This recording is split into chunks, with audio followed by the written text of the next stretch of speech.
ब्लगा दिनैनो अमा आथिं रुनायसोलै नै बिराद गोबावसै अमा आथिं रुनाय ओमफ्राय रुगोन मागोन नै बेखौ एसे फोसाबबावनांगौ नालाय ओमफ्राय नैबेथ' फोसाबनाया जाखाबाय दा जाय हक अमा आथिं रुगोन जागोन बेबानोल'नो अमा आथिं रुगोन नायबाय थागोन ए हिनजावलाय माबायदिब्रा ओइ माथो जेबो होना होदावोबा न'नि फिसाइखौ बिदि होदावनांगौ रुनानै जा आंहाथ' जाखाया नोंनि अमा आथिं रुनायखौ जाया थोस आं जाफेरखायाना मालाबाबो देनजारलै हिनजावा ओमफ्राय नै बिबोनाङा अयथासारखा जासुलिया एम्फौ जानो फैदों ना एम्फौ जाफैदों एम्फौ जानो दों फैदों नंगौ अमा आथिं रुनाया नै ओरैबायदि गोथाव जाखाबायलै बेखालिलै सयथिबो मारिनायसो नै बेबायदि हा नों जाबावा दा नै सासेया जायानो इलाय मारिबावबाय बरिया टेस्टिनो बेसेबांबा गांलाब लाब नोंनियालाय आंना गैया आं जाया उफाय गैया नै आंनाथ' नै बिदिसो जाफ्लायो नामा अमा रुनाय होनबाथाय आंनिसै आरोखि बै दाउ बयलार दं बेखौ जालेलै दहाय बेनो सङामोन दाउ बयलारा दरखार गैया आंना अमा रुनाय जाखाखैला आं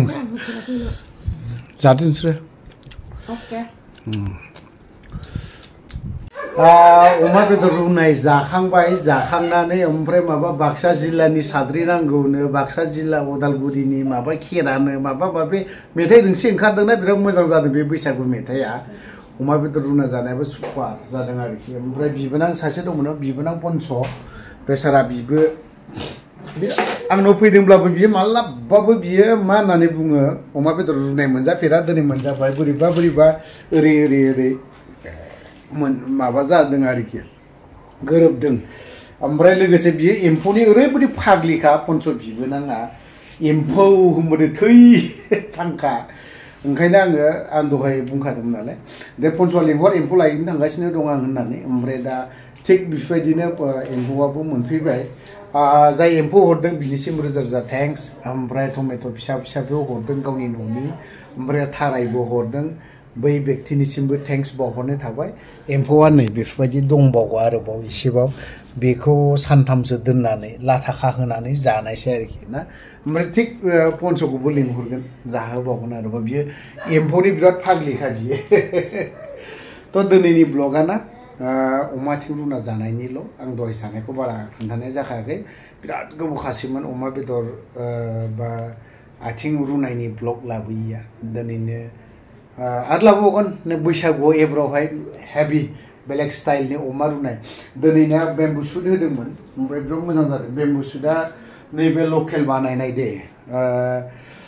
सोर हरदों सोमदोन बरगयारि हरदों आरोखि ओरैबायदि मोजां जादों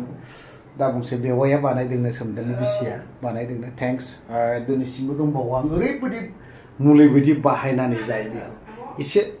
एसे होनानै अनलि मोदोम नाय सेनल' फैनांगौ आरोखि ना बेल' आरोखि ओमफ्राय नेक्स्ट टाइमाव माखौ होगोन आङो आखुनि येस नैबे आखुनि ना आखुनि नेक्स्ट बाराव आखुनि जागोन आरोखि आखुनि ओमफ्राय आखुनि बाथोन लोगोसे एनि रुनायाव आरोखि एनि बयल आखुनिखौ होजायो बिराद मोजां आरोखि मोदोमो बिराद सुपार जायो आरोखि थ' ब्लगा बारा गोलाव खालामला बहायनो दोनथ'बाय बाय बाय